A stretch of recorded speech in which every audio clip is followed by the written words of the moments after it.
All right, well, I think we can get started. Good afternoon, everyone. Hope you had some time for lunch and relaxation, and we're ready to go with our session number 2. And to do that, I'd like to introduce our moderator. Session 2 is on impacts on California physical systems and their connections. Our moderator, Elissa Lynn's, telling you a little bit about her. Her career spans climate research, science education, and weather broadcasting.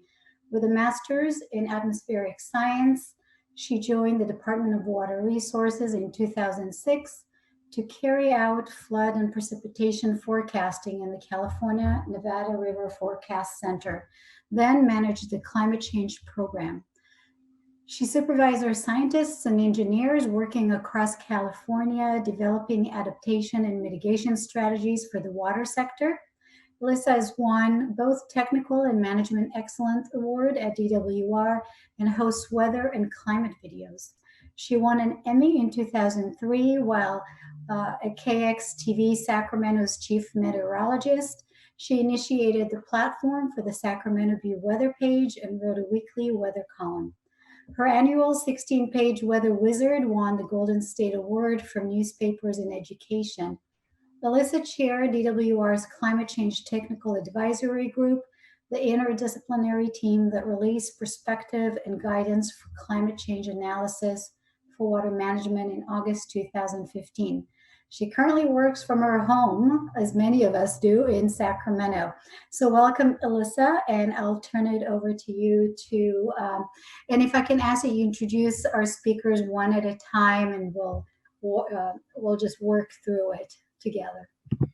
Great. Thanks very much, Ari. Hope everyone can hear me, and good afternoon. Certainly very happy to be here with some former colleagues, some new colleagues, as I'm getting to know you guys today on this 2-day conference, so appreciate that.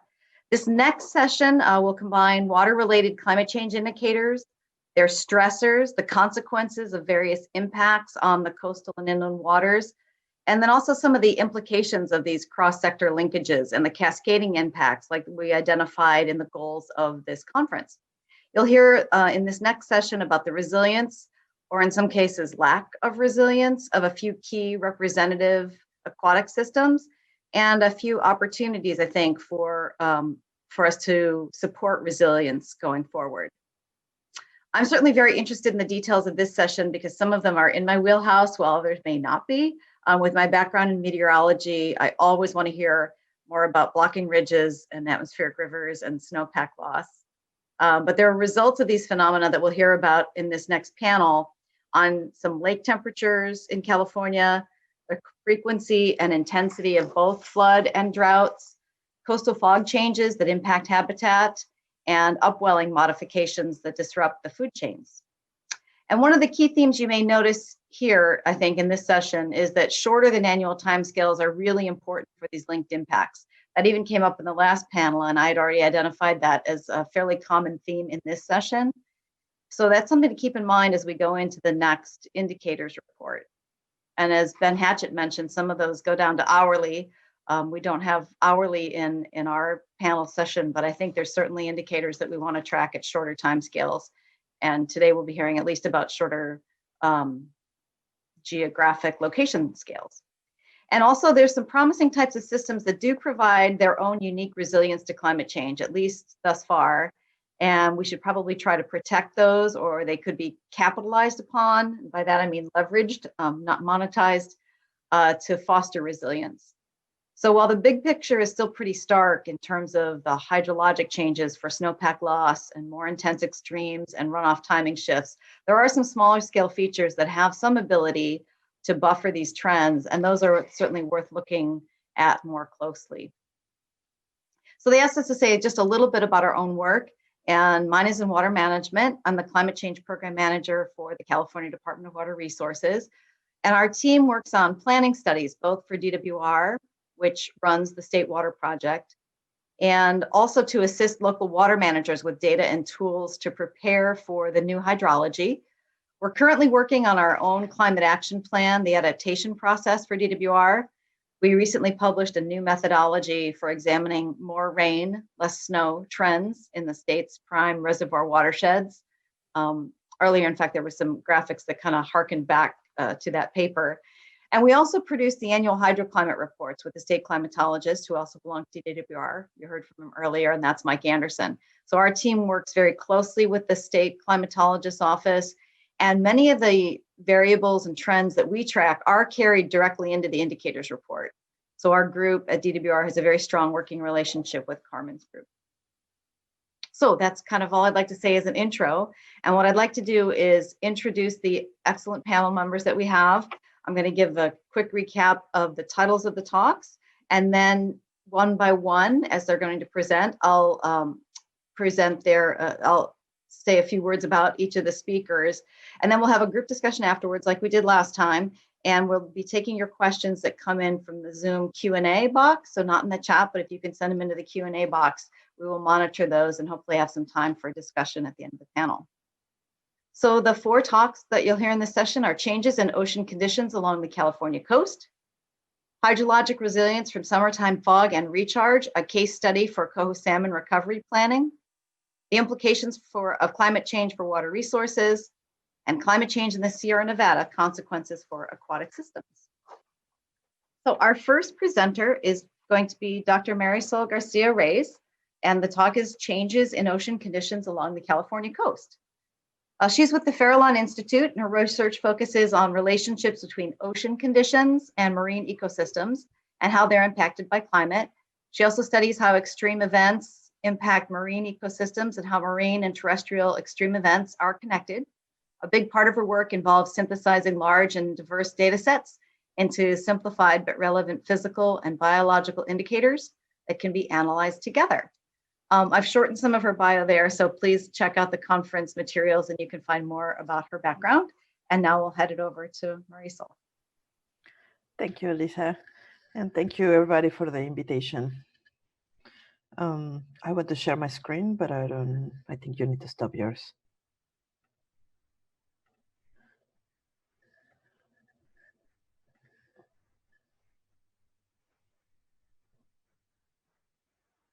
Okay, here we go. Can you see my main slide?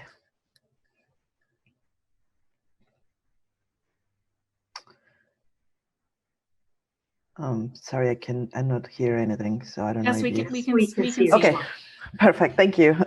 Well, thank you very much for the introduction and for the invitation. I think so far it's been super interesting and useful, and I think the topic of connections is very important because our state is very connected, despite the fact that it seems very dispersed geographically.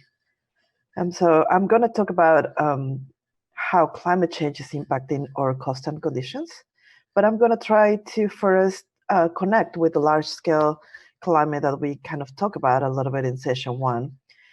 And I'm going to start by saying that I think that the North Pacific high pressure system that we have kind of offshore is, maybe in my point of view, arguably one of the most important features of our system.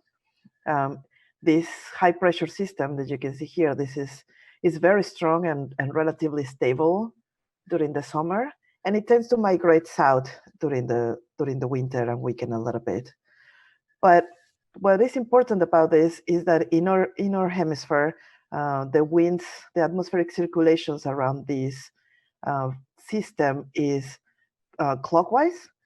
And in combination with the low pressure system that develops thermally during the summer over the state, they generate very strong winds that more or less go along the shore in our coast. And just looking at some simulations here of winds, you can see how strong they are along the shore, because not just these pressure gradients offshore land is very strong, but also the coastal range helps to channel those winds and make them even stronger. In this simulation here, you can see you don't even know the kind of a guidance of where the North Pacific high is. It's very obvious because how the winds are circulating around them. And as it was mentioned in the last talk, these winds are very important because they are the drivers of coastal upwelling. And I mean, this is very basic for whoever works in the ocean, but we have a very broad audience, so I'm just going to go to some some concepts. And one of these is coastal upwelling, which is the process of these alongshore winds that come from the north, that they push the water along the coast. And because we are in a rotating earth, they end up being pushed offshore. And it's this arrow over here. And because of conservation of mass, these waters that are moved offshore are replaced from waters from the depth.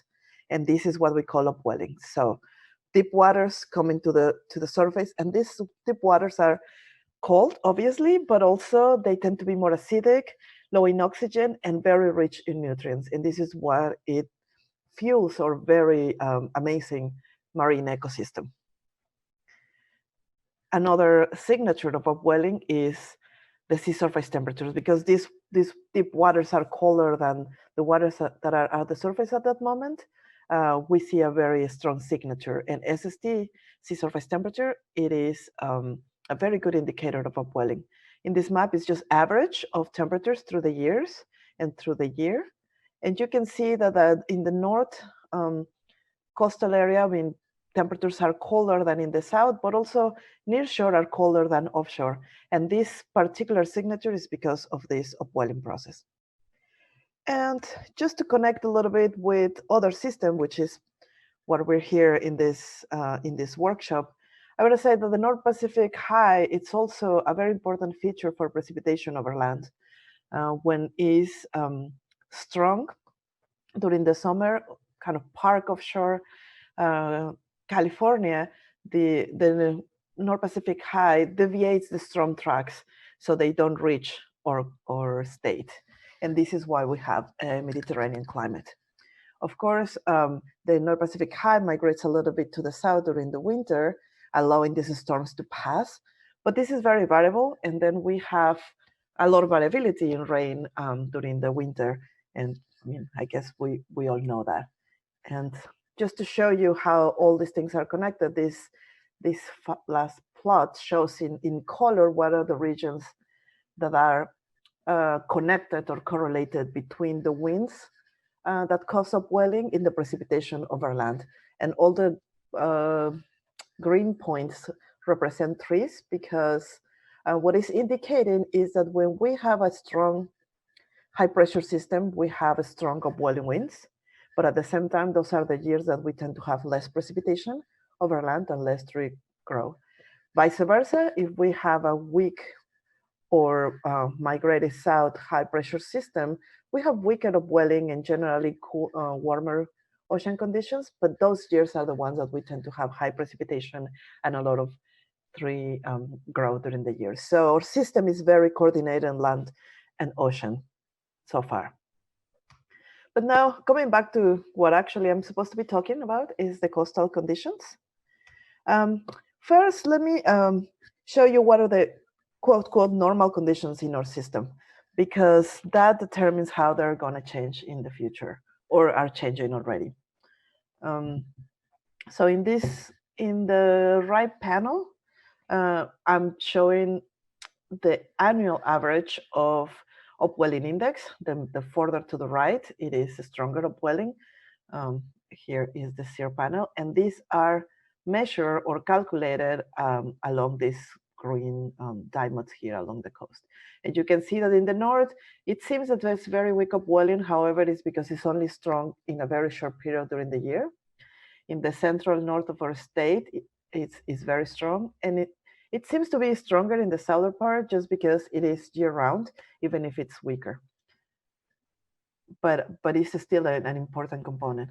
On the other side of this slide, what I'm showing you is temperature along this line of black stars, which represent more or less offshore conditions, trying to stay away from the upwelling or direct upwelling influence. And it's not a surprise, right? That further north we have lower temperatures, and as we start moving south, temperatures are starting to rise. It's very uniform along this offshore line. So what this combination of upwelling and offshore temperatures do is give us different areas for our California coast. Towards the north, central and north parts of the state, we have upwelling and cold temperatures dominated more, and that's why we see this signature of colder inshore waters or coastal waters that are colder. And further south, particularly in the south, we don't really see a strong signature of upwelling, despite the fact that it's not zero or it's not negligible, but it's more dominated by these high temperatures that we observe year round. And here in the south central area of our state, we can a combination of upwelling and temperature that dominate the conditions. And the reason that I'm explaining this is because obviously the conditions are changing depending on how these drivers are changing and the combination of that. So first, let me talk about upwelling. Upwelling is been changing in the last, well, whatever years, but I'm presenting here 40 years of change. And this is now change in upwelling by decade along the same points that I showed you before. And what we can see is in the central and north of our state, upwelling seems to be increasing in the last 4 decades and increases more as we go north. In the south part of the state, around this latitude, we don't see a significant change, not increasing, nor decreasing. And I'm just showing you here trends for upwelling in Baja California, which they seem to be decreasing in contrast with what we see in the Northern California area. And, going forward, these changes that we observe in upwelling, they are consistent with a hypothesis that is called the poleward shift hypothesis, that says that during the, here is represented the normal conditions or the present conditions. We have a high pressure system on the ocean and a low pressure system over land, and we have upwelling happening along the coast. What is going to happen with climate change, and these trends are consistent with that, is that the high pressure system is migrating further north. And this leads to a change in where these winds along the shore are stronger, so they're going to be stronger further north, closer to the high pressure system, and weaker further south, far away from the high pressure system. And this is, we think, why we're seeing this differentiated trend in upwelling along the coast. Now, temperatures are a little bit more complicated because they integrate not just upwelling, but also decadal or multi-decadal variability, and of course, whatever is happening with the global ocean temperatures. So this plot in the middle now, the color indicates the trend of sea surface temperature per decade, with the zero being white and increasing trends are in red. And those boxes with a black dot indicates that those are trends that are actually statistically significant. The bigger the dot, the more significant they are. And what we can see is that along the coast, in the central and northern part, we barely have any significant warming observed. And in the central part of the state, we actually have a very white area without significant warming trends, at least for these 40 years. And in the south, when temperatures are dominated, as we saw before, we have very significant warming trends in water temperature. And so what I think that there's details of how much they change. We can find them in the literature and potentially in the report of the indicators. But what I want to highlight here as a take-home message is that our state is changing in different ways, right? Like the whole coast is not changing similarly. And as diverse as our state is, the conditions along the coast are the same, and we should treat them differently and prepare for them differently as well. Now, there's other coastal indicators that they belong to the report, and they are already included in the 2018 report, but I'm just going to talk briefly because they have more marine ecosystem implications, and they're going to be talked about later. And these are trends in temperature, in dissolved oxygen, that we know that is been decreasing in the southern part of the state because we have the CalCoffee program that is been monitoring very closely. But and this is a graph of this oxygen depleting in this area, which we can see that it's been a drastic decrease in the last decades, although it seems to be recovering a little bit. But a more recent time series further north here is one of Monterey. It shows that if they are, oxygen is also declining at these latitudes. And another change that we observe in the ocean is the change in ocean acidification. As I mentioned, coastal upwelling tends to bring deep waters to the surface, and these waters tend to be more acidic than the waters at the surface. So our system is already accustomed to large variations in the acidification of the ocean. However, because CO2 is being absorbed into the ocean, general or global oceans are becoming more acidic. And in this plot, Chavez is trying to compare, in blue is the pH of measurements of Monterey Bay, and in orange is around Hawaii. So trying to compare the rate of change in acidification between the global ocean represented by Hawaii and what we're seeing in our coast. And first we can see that in our coast in blue it's very variable, but also that the trend is more pronounced because we're seeing more waters that are becoming more acidic at depth than they're seen in other places. So this has important implications for the ecosystem, and I'm sure there's going to be many speakers that are going to talk about it. But in the last few minutes that I have, what I want to is come back to these trends in temperature, just to touch in the extreme variability that other speakers have already talked about. And so this is the same plot with the trends in temperature. But what I want to show you now is that the time series that went into calculating those trends. And here they are imposed one on top of the other. Each square is a 40-year time series of monthly anomalies, and that is just values higher or lower than normal, including the seasonal cycle. And so they seem more or less the same. However, this is because we have a lot of interannual variability, as you can see, and because, I mean, there are so many time series on top of each other. But if I separate one in particular, and I'm going to choose very biased, I'm going to choose one of the Southern California when we see an important warming trend. And I'm just going to highlight the values above the norm and values above below the normal in color, just for you to distinguish it. And what we can see is that we have many periods of warmer and colder temperatures through many decades.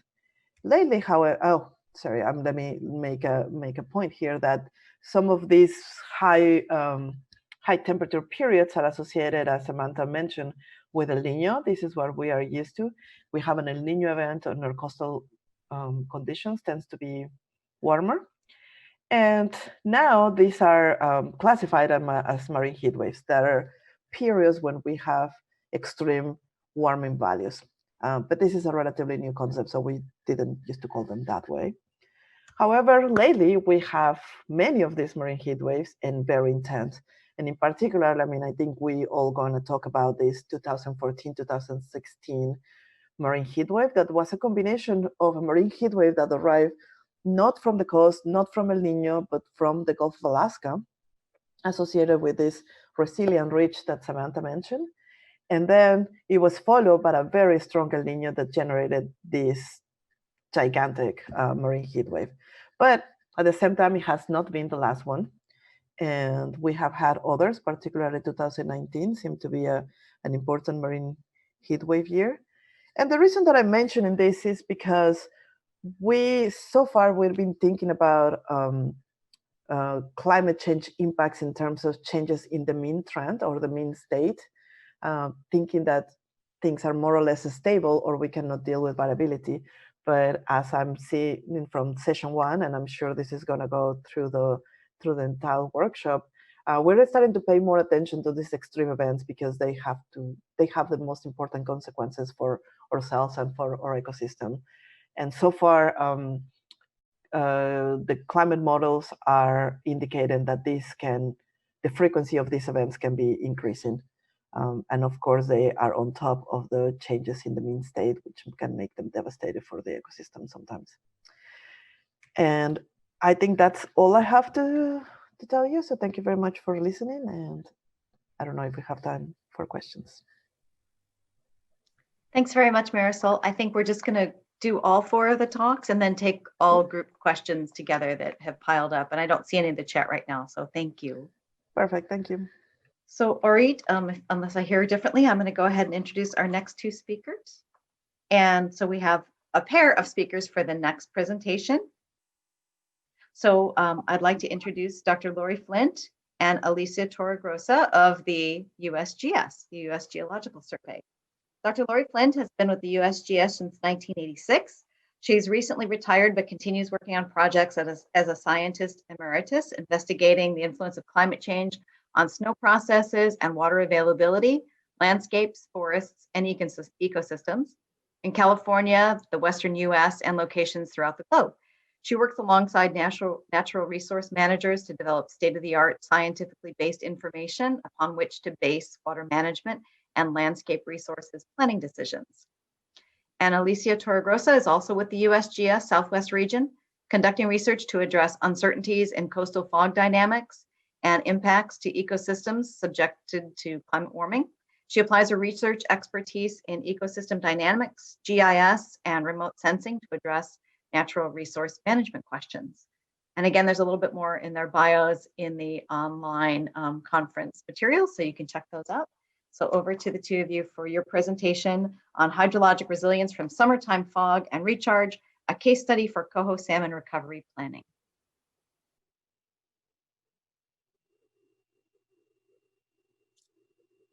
Okay, thank you. So I'm going to start this, and Alicia is going to change the slides for me. So we're going to be using regional climate data sets and modeling along with local Coho fisheries data to make the connection between coastal climate and habitats and present an approach for systematically improving Coho recovery planning. Next slide. So in light of our changing climate, it's critical to understand how California coastal habitats can be managed to improve resilience and preserve species. So we're going to review recent and future coastal climate trends, translating climate into hydrology for habitats, the role of coastal fog and cloud cover on hydrology in local coastal basins, relative hydrologic resilience to climate, and an example application to Coho recovery planning. Next slide, please. So these are 2 30-year means for August air temperature and the last decade So temperature data are from PRISM. They've been spatially downscaled to 270 meters for application to local habitats. This is average August maximum air temperature, and NOAA Fisheries has identified this as a proxy for suitable stream temperature for Coho fisheries habitat. We're looking at suitable temperatures of less than 21.5 degrees C. So you can see that all the colors that are, the blues are suitable habitat and the whites are not, the white is not suitable habitat. So temperature trends in coastal California are significantly altered across the landscape, and especially in recent years. We're looking at mid-century, 30-year period, and then 1981 through 2010. We've lost a lot of habitat, but it's still clustered along the coast. And if we look at the last 10 years, you can see that you've lost a lot of the habitat within each of these coastal basins that we're considering for Coho. You can also see that the less than 20 degrees has completely diminished in this representation. So I'm going to show these last 2 maps again, if we go to the next slide.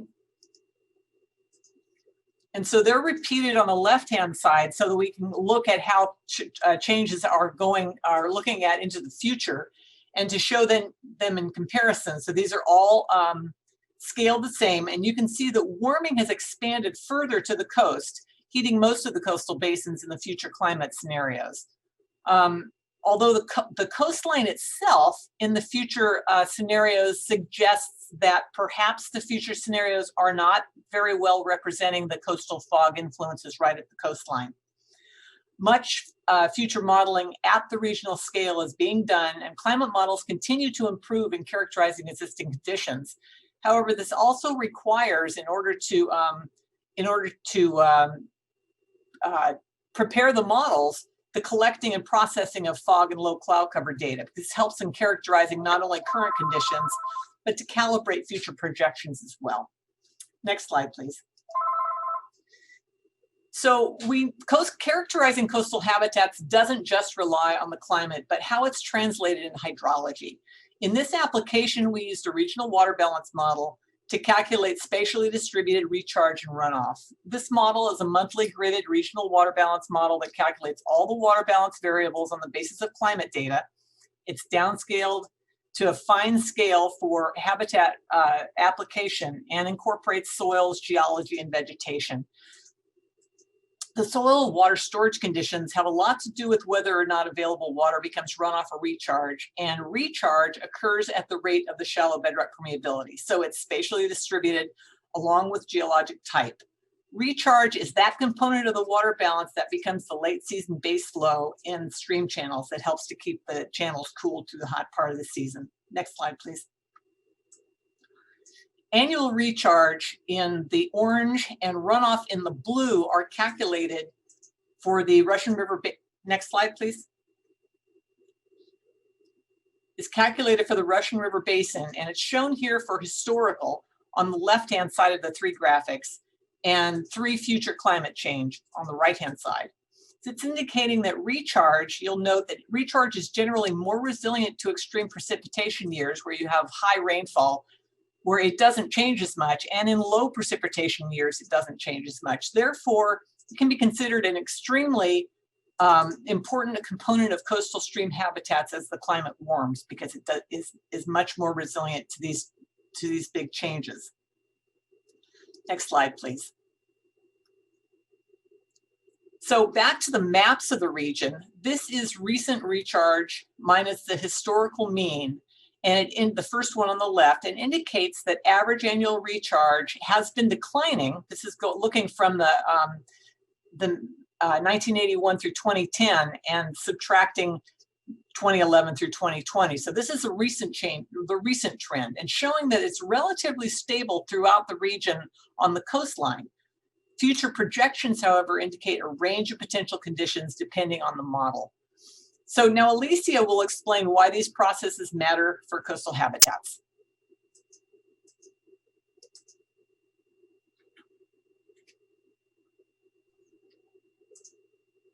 Thank you, Lori.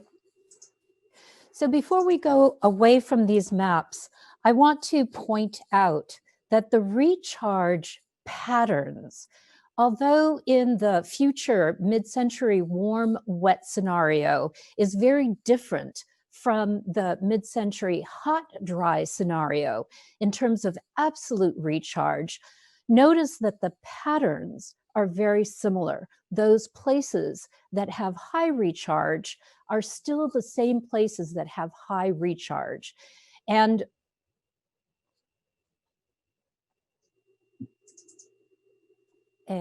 one reason that this is so is I'm showing an example here of two watersheds that are adjacent to each other. And the big difference between them is the fractured or the permeable bedrock. So Fern Creek on the top is on the, well, let's start with Pine Gulch on the bottom. So Pine Gulch is on the west side of the fault, of the San Andreas Fault, and has much more runoff. It has a much less fractured or permeable bedrock, whereas Fern Creek on the east side of the San Andreas Fault has much higher recharge. You can see that dark blue in the water balance of this seasonal annual view of the precipitation, runoff, recharge, and the evapotranspiration that's occurring in this watershed. The evapotranspiration rate is going to be a really important part of this water balance when we start thinking in terms of water balance of watersheds in the coastal area. So evapotranspiration is one of the major, gets reduced by this barrier to shortwave radiation, and this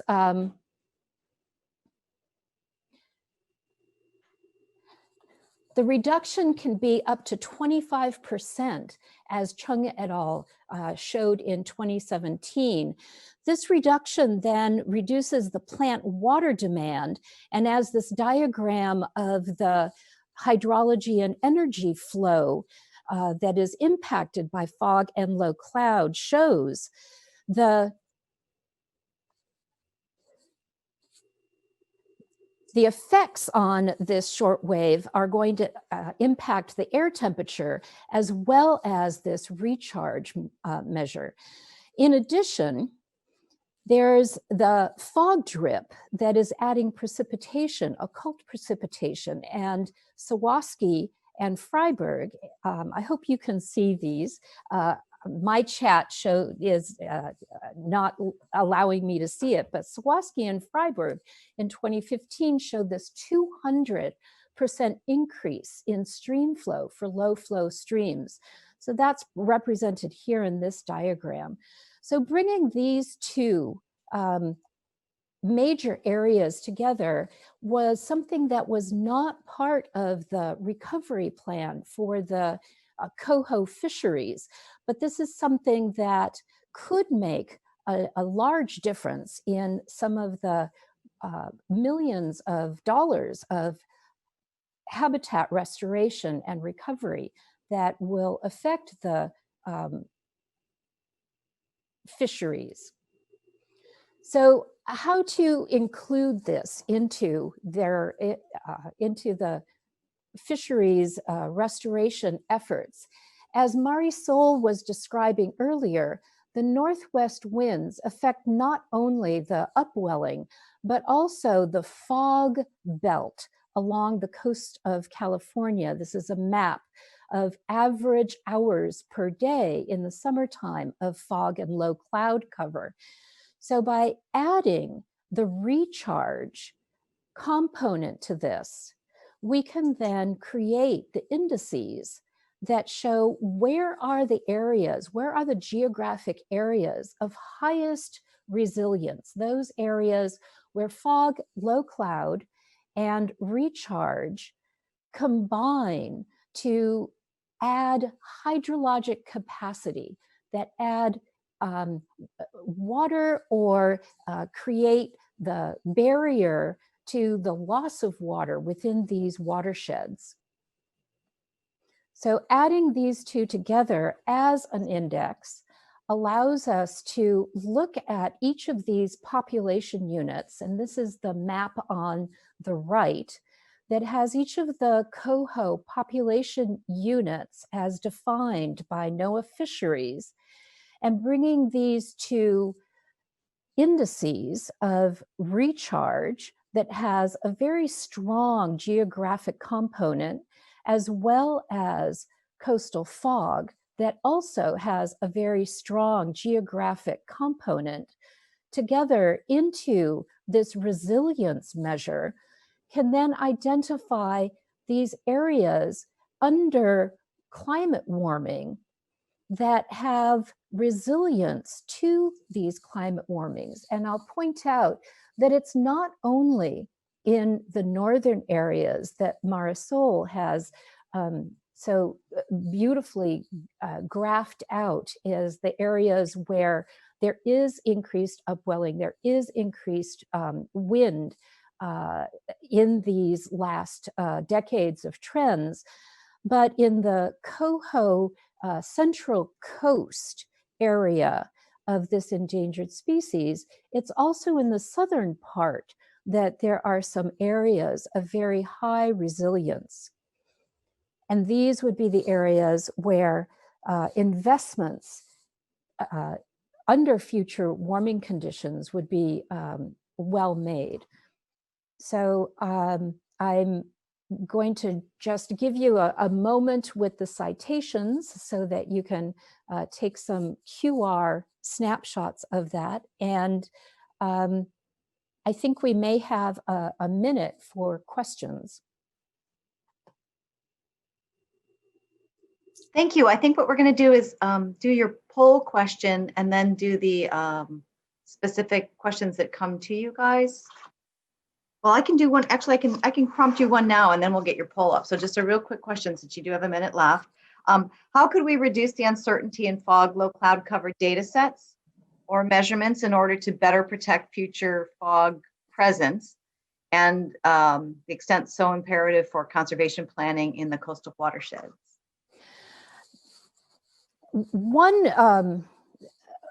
I think one area of uncertainty that especially natural resource managers are asking is what's going to happen to fog in the future? And Marisol's description of the high pressure zone, especially in the summer, I think is going to be one of the really important ways of getting information to reduce that uncertainty of what can we expect in the future with these wind-driven phenomena that are really pushing some of these penetration of the offshore marine layer into these onshore valleys. So that might be one area of reduced uncertainty. Lori, any other thoughts?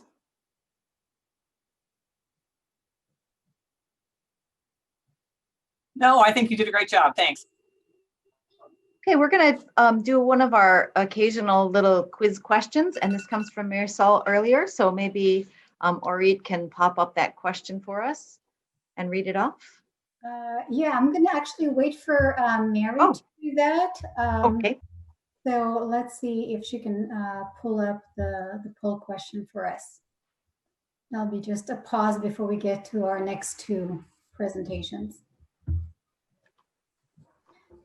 All right, here it is. How are coastal ocean temperatures changing? Increasing, decreasing, not changing? I meant this question to be asked before I talk, but now everybody should know the answer. We'll see. This is a test to see if everybody was listening. Exactly. All right. Well, let's see. Let's validate our understanding.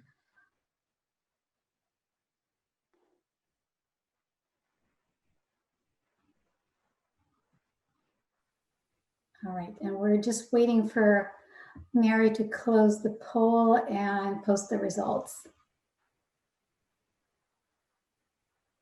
All right. For the most part, everybody presumably has the right answer, Marisol.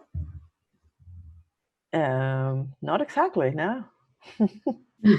Oh, Mostly it's not changing, only increasing in the south. But I know there's a lot of red in the maps that I presented. So yes, I understand the answer. Okay. Great. there's some offsets going on there. Okay. Yeah, and we can come back to that in the discussion. Actually, that's interesting in terms of the understanding based on the information presented to just hone on that a little bit more. So I'll turn it back to you, Elissa. Thanks. So the next presentation is by Dr. Alex Hall of the UCLA Center for Climate Science. Dr. Alex Hall is a professor in the Department of Atmospheric and Oceanic Sciences and director of the Center for Climate Science at UCLA. His research is aimed at predicting and understanding climate change impacts at scales relevant to decision makers, especially in the state of California. Alex and his team are currently studying the future of wildfire in California and are working with water management agencies in the LA region to ensure sustainability of water resources under climate change. So we'll turn it over to Alex for his presentation. Okay, great. Thank you. Let me share my screen here.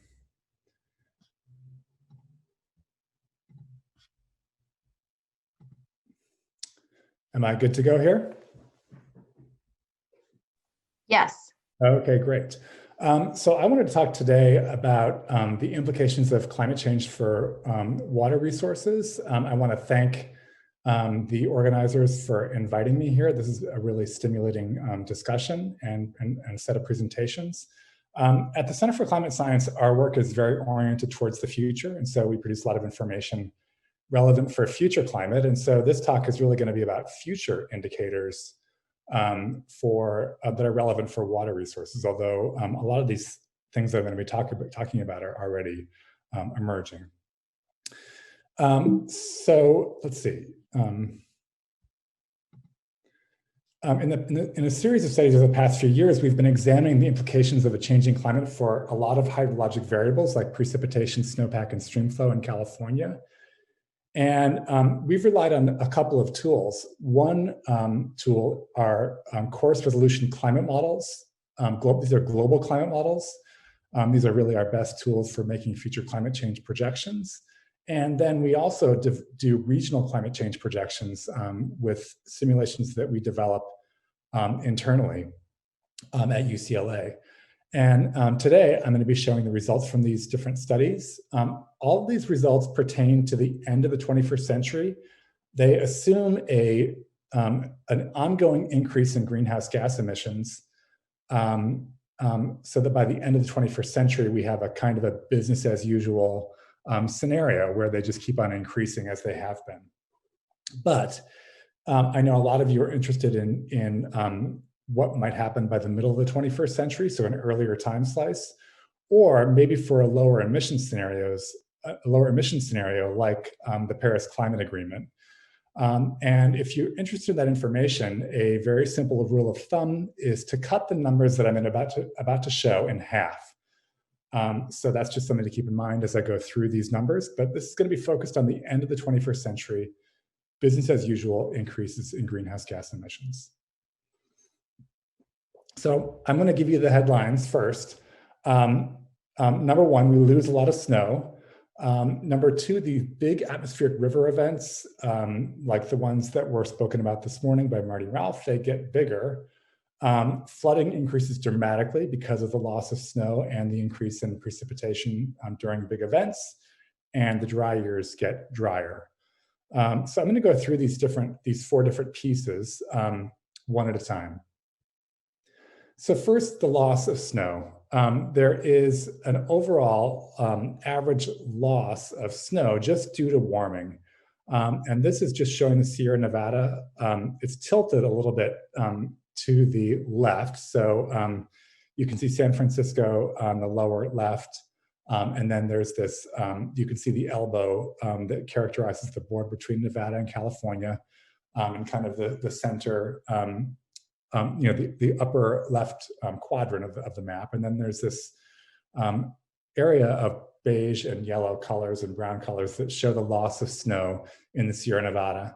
And there is, especially at lower elevations, an almost total loss of snow by the end of the century. As you get to higher elevations, the snow loss is less, but even at the middle elevations that are super important for water resources, we see losses of snow that are around 60 to 70%. It's only at the highest elevations, like around Mount Whitney, that we see very little loss of snow, and that's because those areas are so cold that even under a severe warming scenario, they remain in the freezer, so to speak, in the future. So that's one effect. And this change in the loss of snow results in a big change in the timing of runoff. So these circles here show the runoff that occurs over the course of the calendar year, and they're sized according to the amount of runoff that you see during each month. And the gray circles are showing the historical data. And you can see that in the historical period, there's a nice pulse of meltwater that occurs during May and June that is associated with the melting of the snowpack. And this, of course, is highly advantageous for the use of water during the summertime. In the future, however, because of the loss of snow, the runoff occurs much earlier. The precipitation comes in the form of rain more, and it runs off much more quickly. And so we have roughly a 2-month advance in the timing of runoff. And so this has a lot of implications for water resources, which I'll talk about in a moment.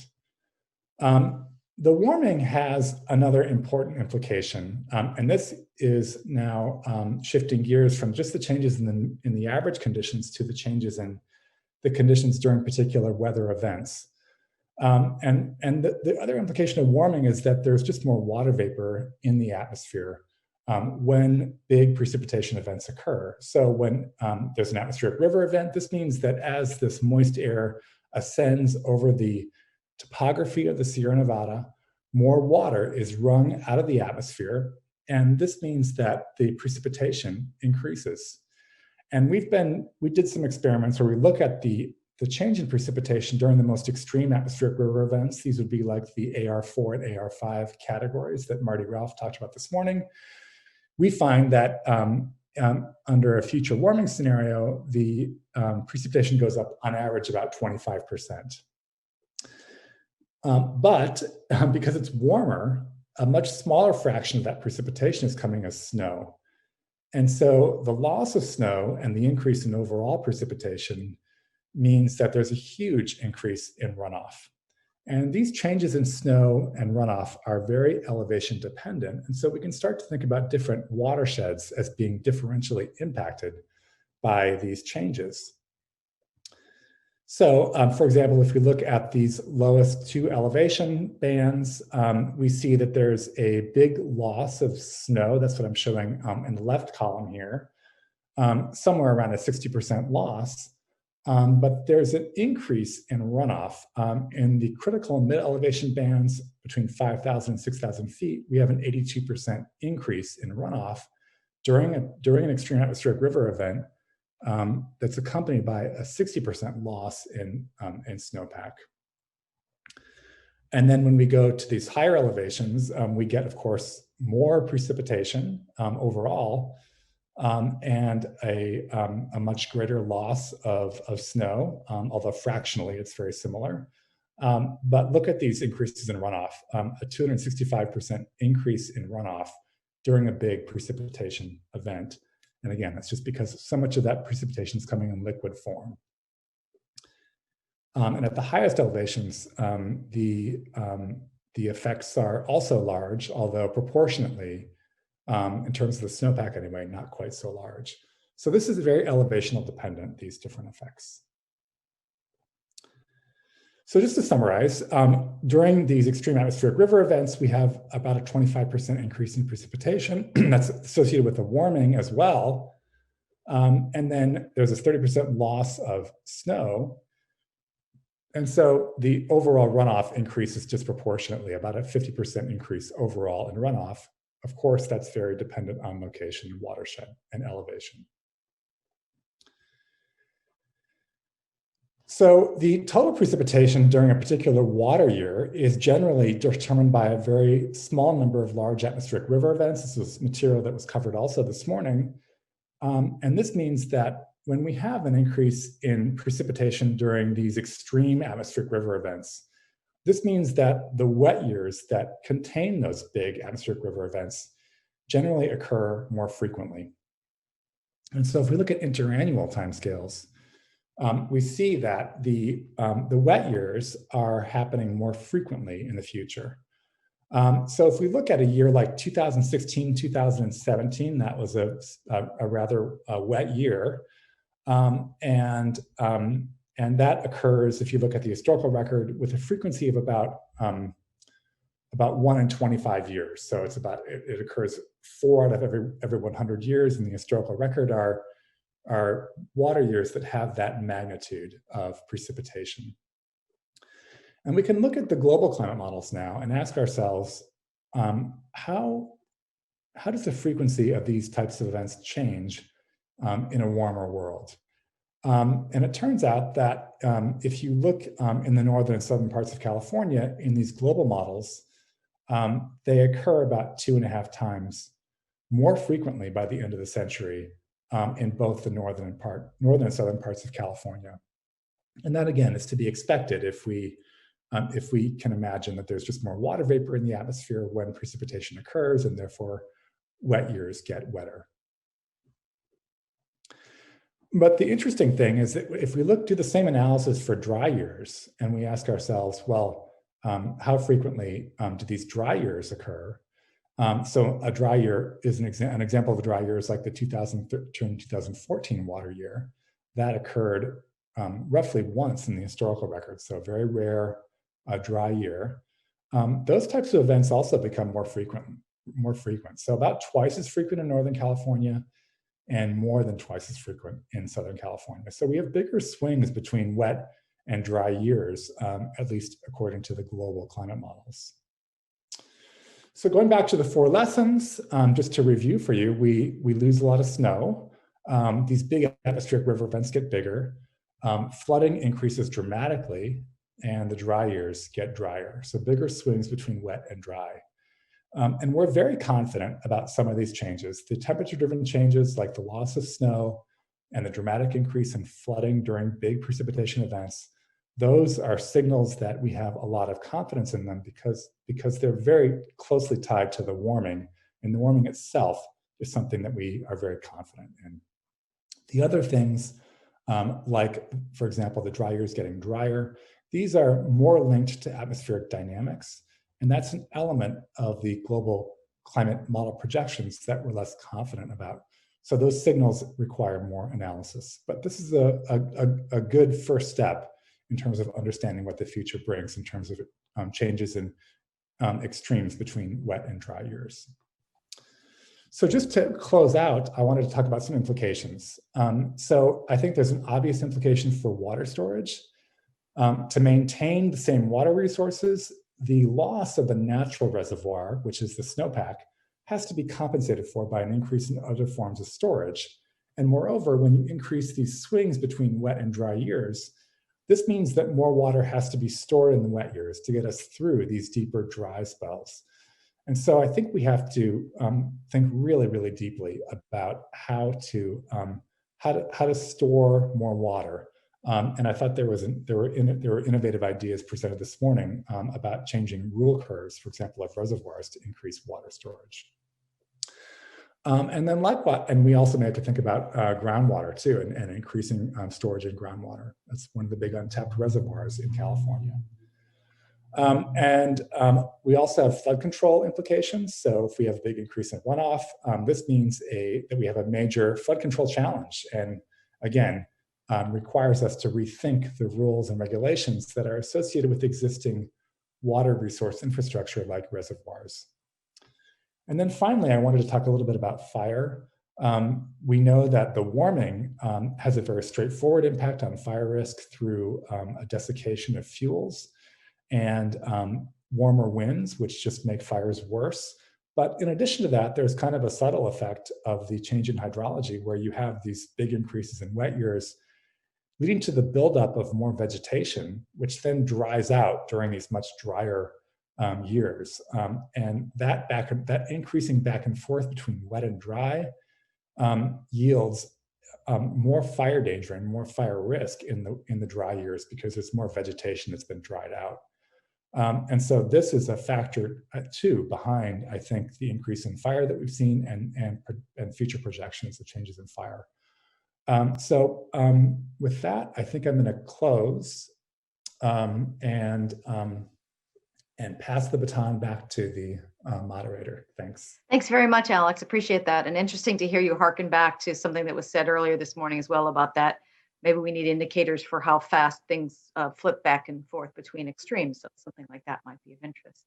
So thank you very much to Alex. Again, we're going to take some questions for the panel. So put those in the Q&A portion, not the chat, but the little Q&A box at the bottom. So we're collecting a couple of those. And so we will move on to our last presenter for this session, and that's Dr. Stephen Sadro from UC Davis. So his presentation is going to be on climate change in the Sierra Nevada, consequences for aquatic ecosystems. And Steve is an assistant professor at UC Davis in the Department of Environmental Science and Policy. His focus is on how biological, physical, and chemical factors interact to regulate aquatic systems and to understand and predict the effect of climate change and other anthropogenic stressors on aquatic ecosystems. Much of his research is conducted in the Sierra Nevada of California, where steep landscape gradients provide a natural laboratory to study these dynamics, and that's what he'll be speaking about today. Over to you, Dr. Sadro. Thank you. And let me get my screen shared here with everyone.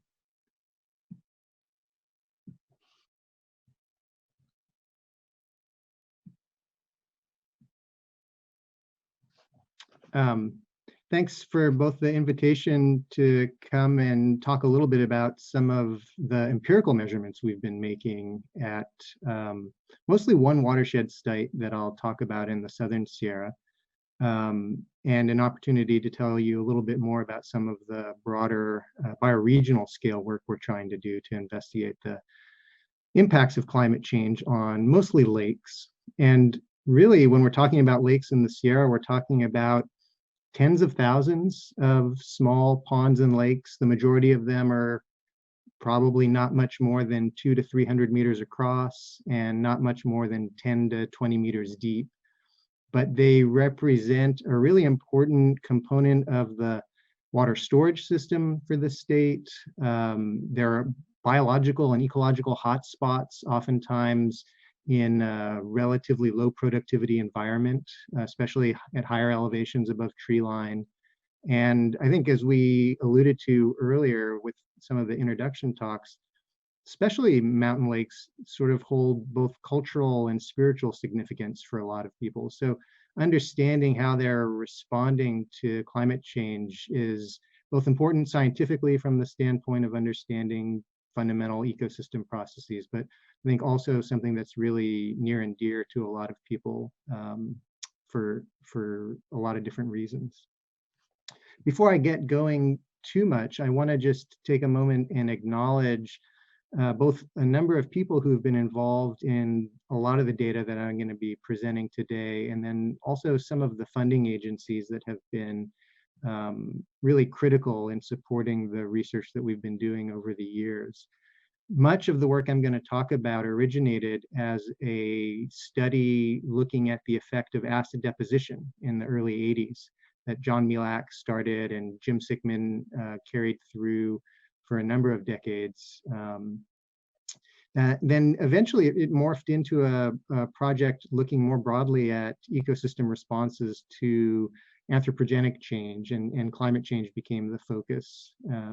Kevin Skeen has been really instrumental in carrying out a lot of the field work that we do, and especially in maintaining the meteorological stations that I'll show you data from. And then finally, Adrienne Smits is a postdoctoral scholar that's been working with me for the last 4 or 5 years, and she's been a big part of our drive to understand at larger spatial scales how lakes are responding to climate beyond just this one watershed study. So, in a nutshell, they say in a 15-minute talk, don't have more than 3 points. I've got 5 points, so I'm going to tell you my 5 points at the beginning and then again at the end, and hopefully that'll help us remember them. So we see a really strong climate warming signal at multiple locations within the watershed, and these are some of the few studies where we're actually looking at variation in warming rates of air temperature at the sub-watershed scale. So it's kind of a unique perspective on how warming is occurring at small spatial scales in this one watershed. We can see that the controls on lake temperature don't necessarily match the controls on air temperature because lakes are responding differently. And the key to understanding that difference in responses is really in understanding the role of snow and snowpack in regulating lake temperatures. And then based on a lot of the modeling work that Alex has done, illustrating the extent to which we're going to be losing snowpack quite broadly across the Sierra, we can make some predictions about what that's going to mean for lakes in terms of their overall productivity. And then finally, just an end, recognizing that a lot of the inferences that we talk about are based on a single watershed or maybe just a handful of lakes. And really the thrust of our ongoing research is trying to understand how variation in larger scale variability within the Sierra and smaller scale variability at the sub-watershed level are doing to impact lake responses. So our first question here is, how are air temperatures changing at the watershed scale in the Sierra? And the data that I'm going to show you for this come from the Tocopah Basin, which is this long-term study basin that was instrumented with meteorological stations. You can see this picture on the left here is Kevin Skeen climbing one of the Met stations up in about almost 11,000 feet elevation in the Tablelands, which is in Sequoia National Park. The watershed boundary is outlined here. So I'm going to show data from a Met station up here at Topaz Lake.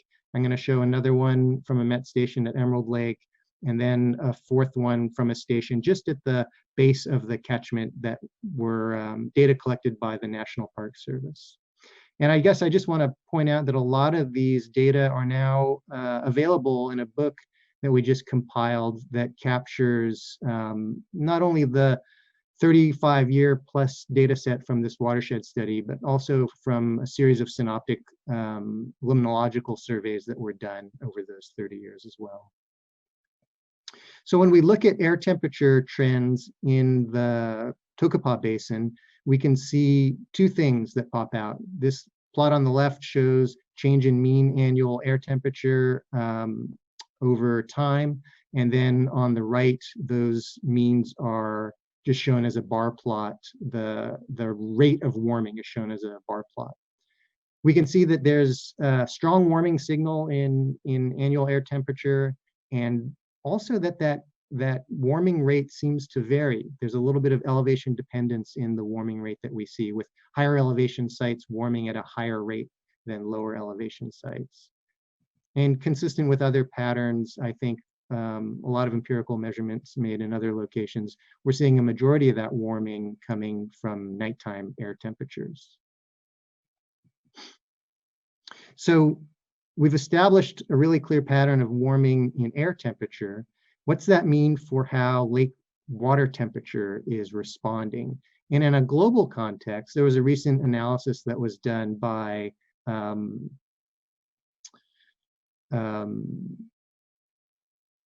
gosh, I'm blanking on her name now, Catherine O'Reilly and Stephanie Hampton and a number of others who did a really nice analysis looking at global temperature changes in lake temperature in response to the catchment air temperature changes. And they found that in most cases, lakes are warming at some rate comparable to the rate of warming in their catchments, or indexed to the warming rate in their catchments, but not in all cases. And so we were really curious to see how high elevation mountain lakes in the Sierra were responding. So what we did was we took the measurements of temperature that were made in Emerald Lake. This is our long-term watershed study lake in the Tocopah Basin.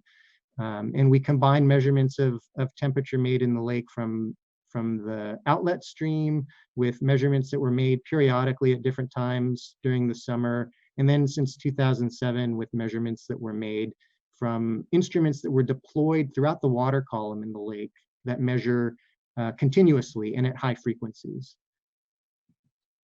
And what we found was when you look at variation in lake temperature through time, as opposed to this really clear trend in air temperature that we see in the upper right-hand corner, lake temperature is much more variable and doesn't show a trend through time.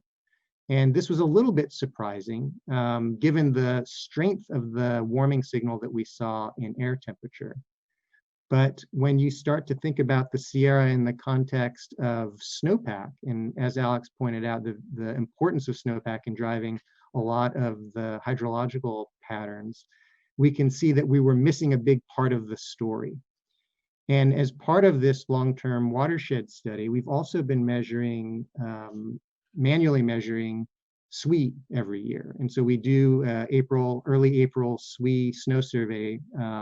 Starting in the mid-'80s, we hindcast our estimates of SWE based on measurements in other indexed sites throughout the Sierra back to the early 1900s.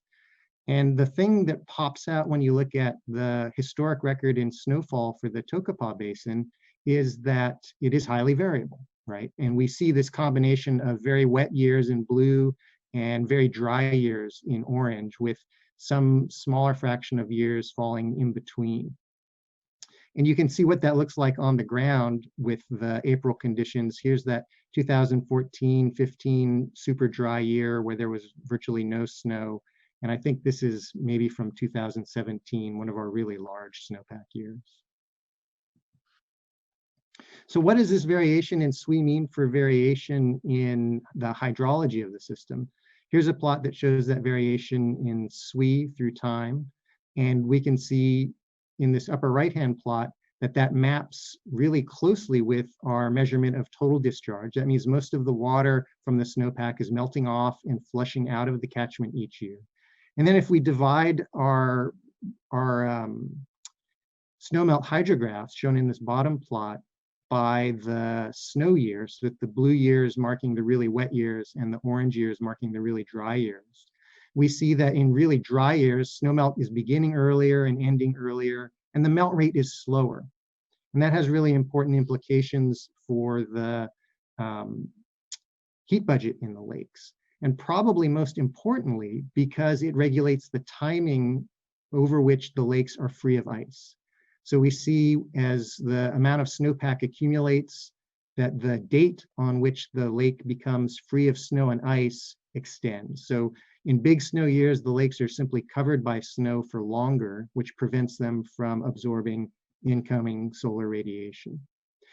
So when we view the rate of warming through the lens of snow cover rather than time, what we see is a very strong relationship with annual temperature anomalies plotted here on the y-axis. We can see that as you increase the amount of snow, you're decreasing the annual summer temperature, or vice versa. As you're decreasing the amount of snow, you're increasing the annual temperature. And when we go back and look at our long-term trend in lake temperature, and now view it again through this lens of snowpack, what we find is that if we focus simply on the drought years, when the role of snow in buffering lake temperatures is diminished, we can actually see a climate warming trend emerge in the data.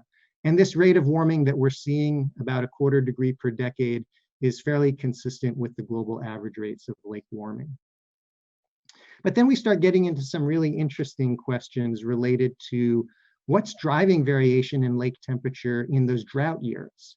So a comparison of 2014 and 2015 was really illustrative for that, where we would expect these the lake temperature in these years to be fairly comparable. If anything, we'd expect 2015 to be warmer than 2014 because it had slightly less snow. But what we found was lake temperatures in 2014 were actually warmer than 2015. And the reason for that was in the absence of snow in 2015. And this is a plot that shows the temperature depth contours within the lake.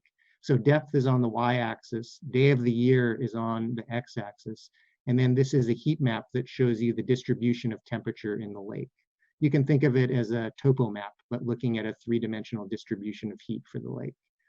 What we noticed was that in 2015, in the absence of snow cover for much of the spring and early summer, the lake was exposed to variability in weather patterns more. And it turns out that 2015 just happened to have a number of cloudy days or low pressure systems that went through that either reduced the rate of warming in the lake or actually caused it to lose heat.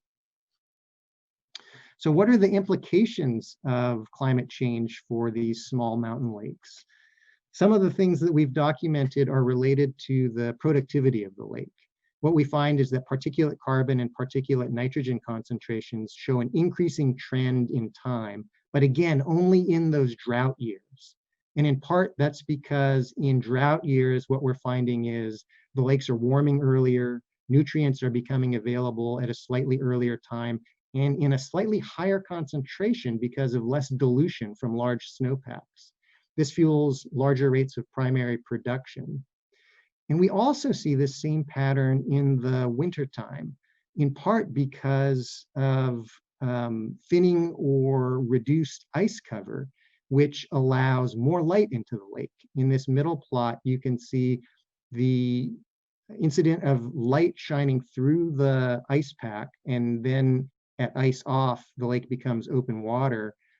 You can see in the wintertime when ice begins to clear or thin that the phytoplankton concentrations increase in the water column. So what this does is it increases winter productivity as well, and maybe primes the summer to be more productive, linking winter and summer seasons in a way that probably hasn't historically happened as frequently. And then finally, just one more example when we're talking about floods is these really short time scale flood events can have dramatic impacts on ecosystem function. And we captured one of these flood events in 2009 where we had, in a matter of 24 hours, a volume of water flooding into the lake exceeding the lake volume by a factor of 1.5 times. And this flushing flushes in a tremendous amount of terrestrial dissolved organic matter.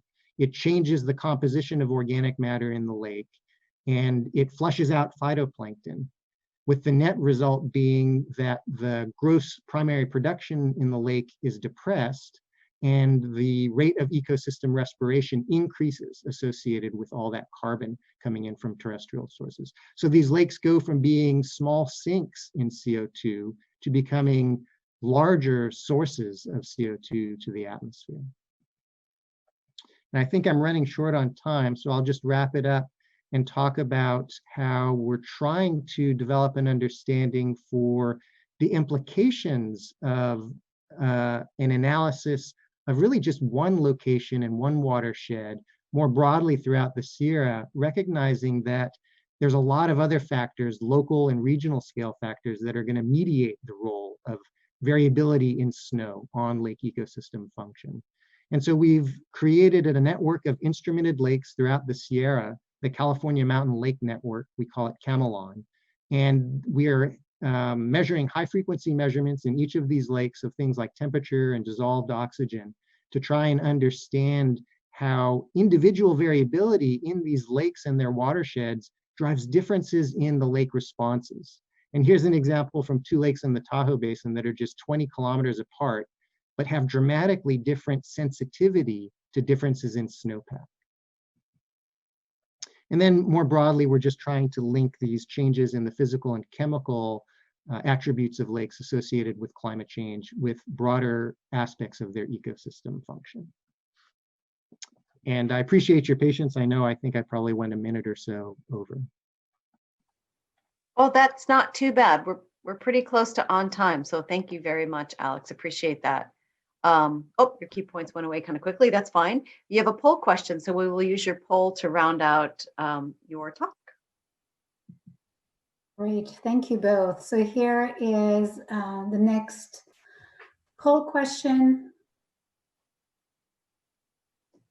Fill in the sentence. We only see long-term warming trends in small Sierra lakes during dry years because interannual variability in snowpack is high.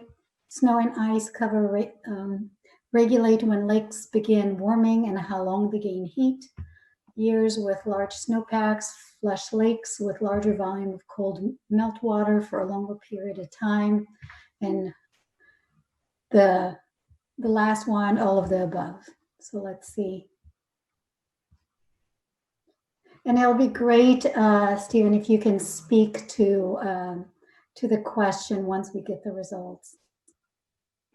Sure. So we're just waiting for Mary to run the poll. Okay, here we go.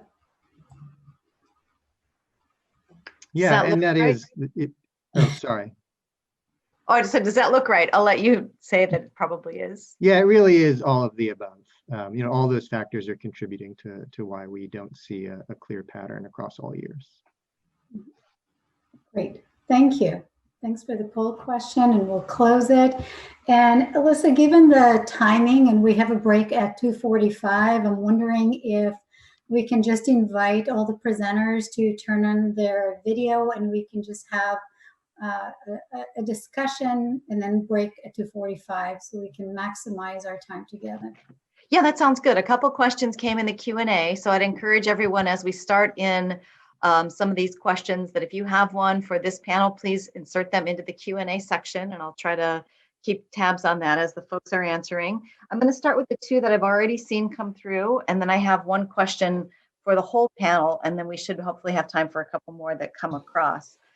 So the first one is for, I'm going to ask Lori and Alicia if you can be ready for a question that has come in on the chat from Brian Brown. How might a potential increase in vegetation lost to wildfires change the coastal recharge and fog model? That's a great question. So we have some recent analysis. Yeah, I can answer that. Oh, go ahead, Lori. Go ahead. Okay, Well, I'll take a first when crack. you lose vegetation to wildfire, when you lose vegetation to wildfire, you lose the ability of the evapotranspiration to reduce the soil water content. As a result, the next time it rains, there's no place for the water to go and it runs off. So there's a number of implications also associated with wildfire that that have to do with hydrophobicity and surface organic matter that makes it very imporous, makes it very low in porosity, impermeable. Thank you. I have help. Initially, pretty much in the short term, although vegetation grows back very rapidly now because now there's water available in the soil. So that's just a general water balance view of how that works. Lacey? Yeah, I love this. It's sort of the below and above ground part of it. So thinking of it from the above ground, I'm informed by an experiment that we did of catching the fog water content at two different sites.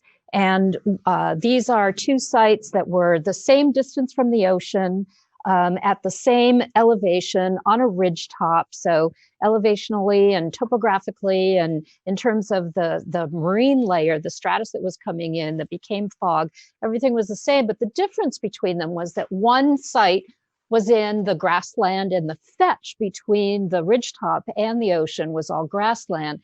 And in the other, it was an opening in Doug fir.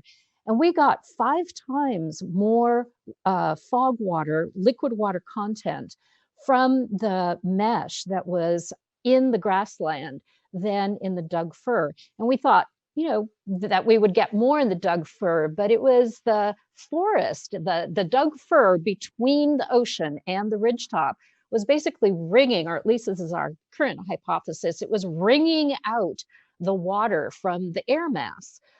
So I think this is another view that, yes, we would have less fog drip, but it wouldn't change much of the solar radiation, the barrier to the solar radiation. But it does change, as Lori was saying, the evapotranspiration part of that whole system. So it's a bit complicated, but I think, yes, fires will change the fog model. All right, thank you very much. I'm going to go on to the next question that came in our Q&A, and this one seems to be for Alex, and it's from Michael Peters. Has there been any discussion on the amount of heavy metals or pollutants that might be added to our drinking water systems, basically due to the increase in precip and runoff and acres burned with all the climate changes? Oh, sure. I actually answered this in the Q&A too. Oh, sorry, I hadn't seen the. Go ahead. I could quickly summarize. I just wanted to thank the participant for raising this issue, just because the infrastructure that links climate models to water quality models is primitive and or maybe not fully developed, and that's really a question that's under-examined and under-analyzed. So I think the quick answer is not a lot's been done in this area. Okay, great. Thank you very much. And then this question I'd like to ask of each of the panel members. So we'll go one in turn in the order that you presented. So I'll start with Marisol. So the question is for all of you, what new indicators or adjustments to the current indicators that are in the report, in the OEHHA report, could we support, could help better support decision making? So as Jared Blumenfeld said this morning, to get us to the top of the mountain, to know what interventions are needed and get some consensus around immediate steps. Is there something you can think of that relates to your topic area or others that you've heard of, or a new variable that could be included in the report or tweaked or added that might pertain and support its usefulness? So I'll start with Marisol and then go to everybody for an answer on that one. That's a very good question, and I guess why we're here. I mean, particularly in my topic, I think that marine heat waves indicators, since that we need indicators for extreme events and how often they happen, and maybe some sort of standardization on how we present them in different components of the system. And something that I think Ralph said in the early session that I thought it was very interesting is this velocity or acceleration of change.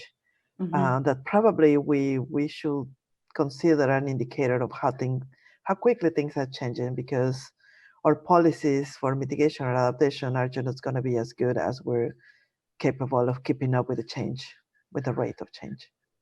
So that will be my two. Thank you. We'll keep notes on all of your thoughts as our panel members. And so now over to Lorraine and Alicia for that one.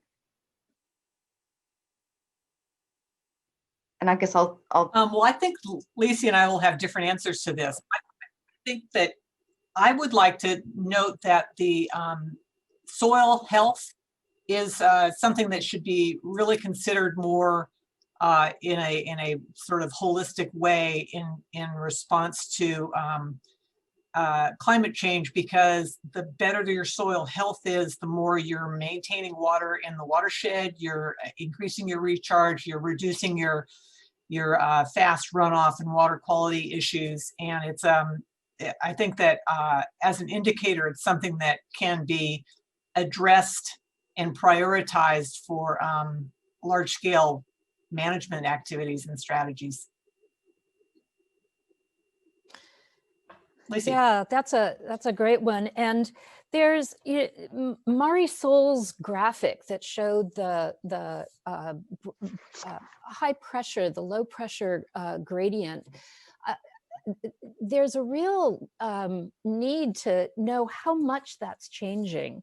What's the frequency of that? And it drives the winds, it drives the fog, it drives so much of the coastal zone, and to know that particular driver would be really, really helpful for answering resource managers' questions of how is fog changing?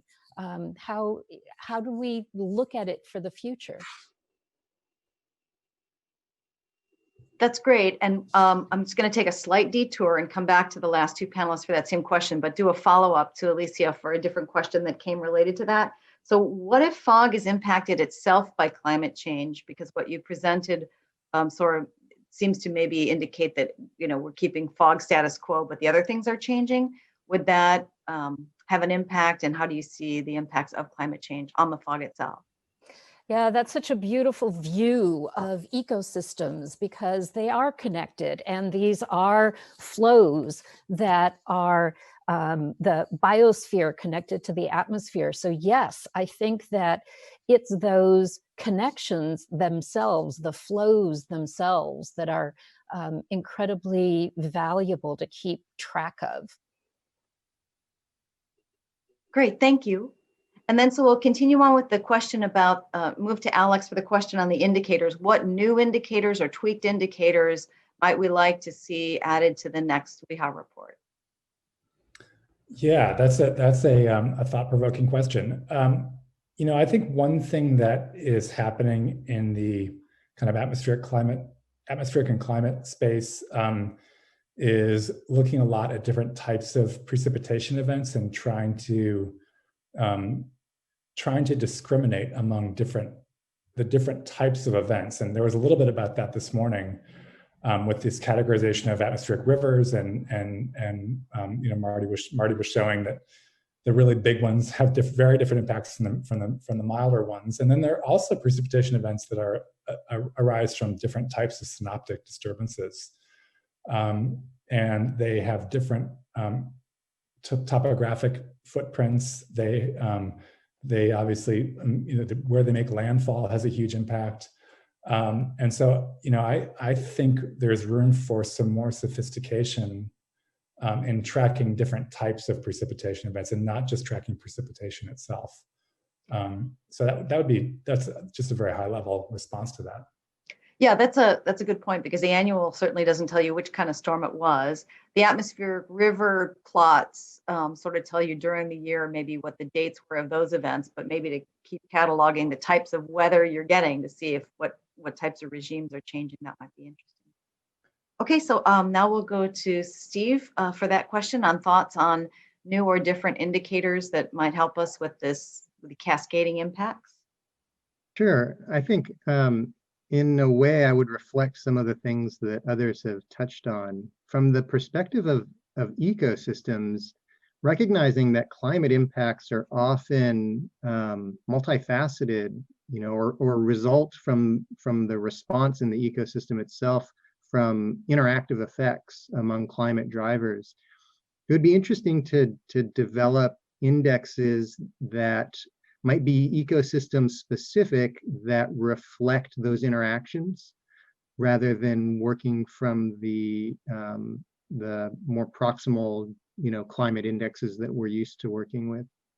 And then from the ecosystem perspective, it's one of the things that I try and do, and I think building off of what Lorraine was mentioning, it's this idea of sensitivity, whether you're talking about the soils or aquatic ecosystems or something in between, the sensitivity of different ecosystems to different climate responses.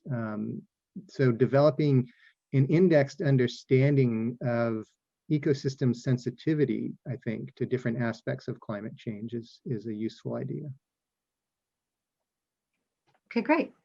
We had another question come into the Q&A, so I'd like to offer this one up, and we'll call this a jump ball. I'm not sure exactly who it's for. It doesn't specify, but if anyone would like to take this one. It's from Karen Mandelbaum. Do you have suggestions and techniques for slowing early runoff for groundwater basins? Are the techniques different depending on stretch of the mountain range, proximity to development, or soils in groundwater basins? Maybe that's for our modelers. Anyone want to try that one? So I noted earlier that improved soil health is a very useful tool in improving the permeability of the soils, and therefore you're reducing the runoff, so you're increasing the recharge. That's been shown in a lot of different places, certainly with managed aquifer recharge experiments and various places where they've improved soil health. You can also reduce early runoff by forest management techniques and things like that. I'm sure others will have a response to this, though. Anyone else on that one? I would second the idea of addressing soil health. I think that's, in this context anyway, that's short of engineering solutions. I think that's a good in situ ecological solution. Great. I have a next question for Marisol.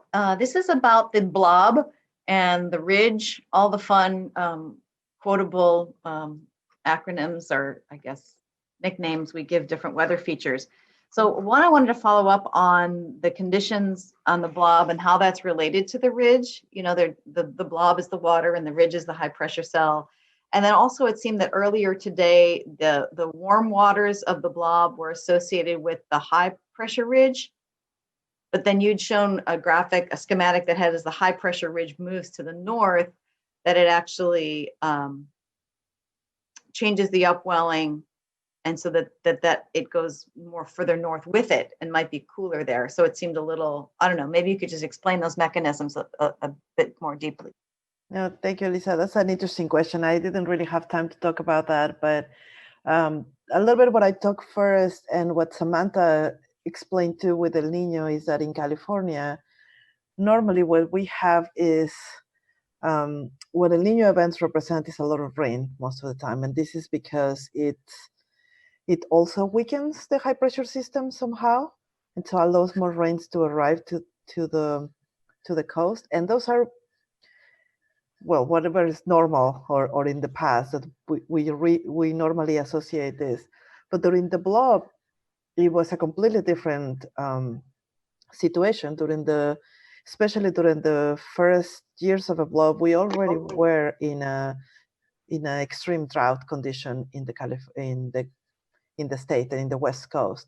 And then in the second year, 2014 of the blob, this marine heat wave moved from the Gulf of Alaska towards the California current. So we had unprecedented conditions in the state because we normally do not see a marine heat wave in combination with a drought over land.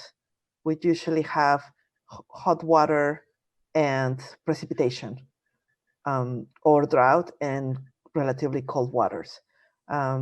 We are currently studying if these events are going to become more frequent in the future.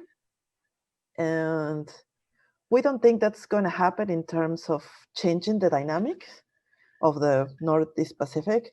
However, just because increasing temperatures and increasing frequencies, both in drought and marine heat wave, in relation to our baseline right now, we're going to see more of these events coinciding.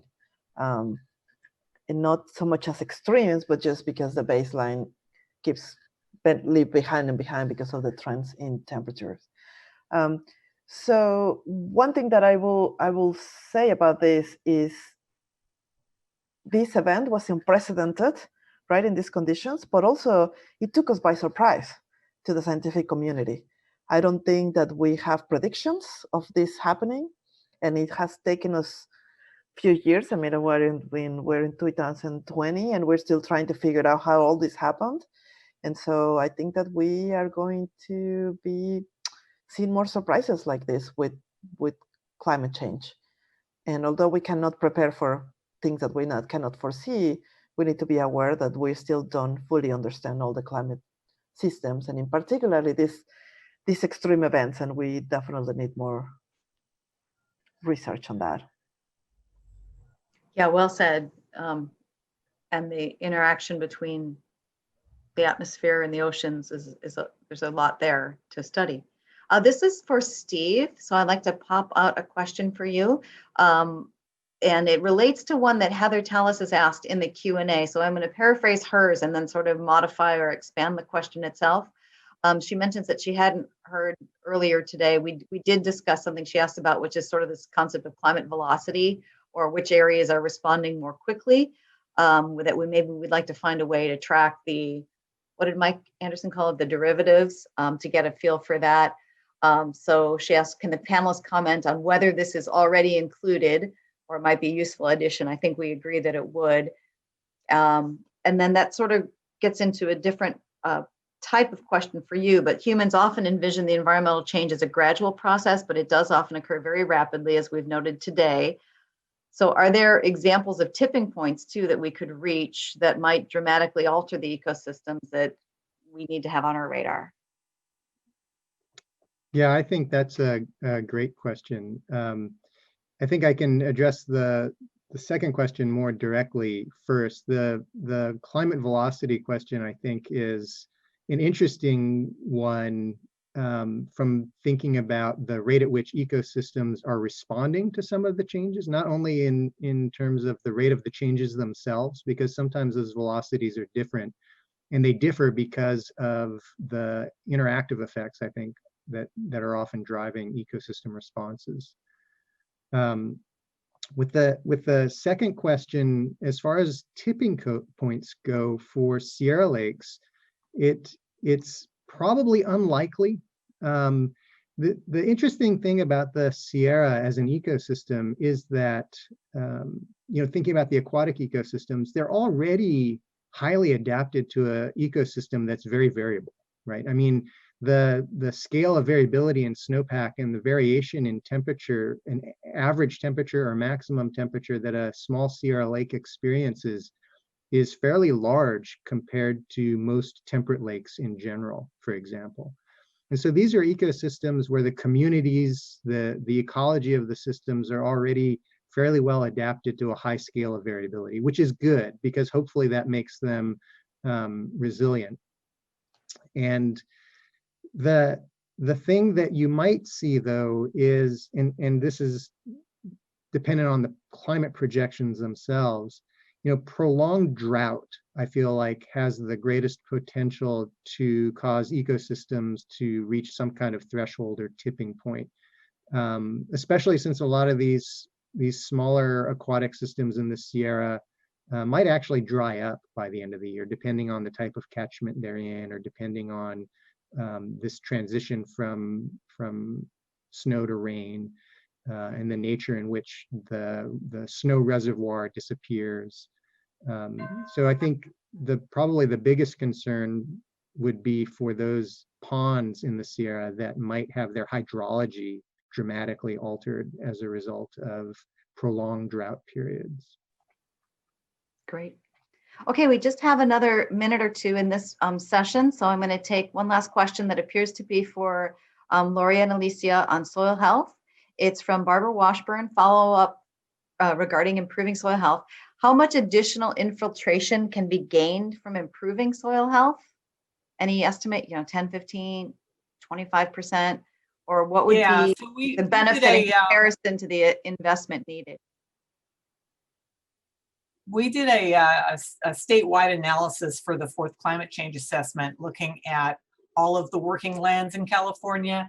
And if you can increase at scale the soil water, the soil organic matter by about 3% through various ways, whether you're adding compost or you're managing it differently or grazing techniques, you can get up to 10% averaged over the state increase in soil water storage, which is decreasing the runoff and increasing the recharge.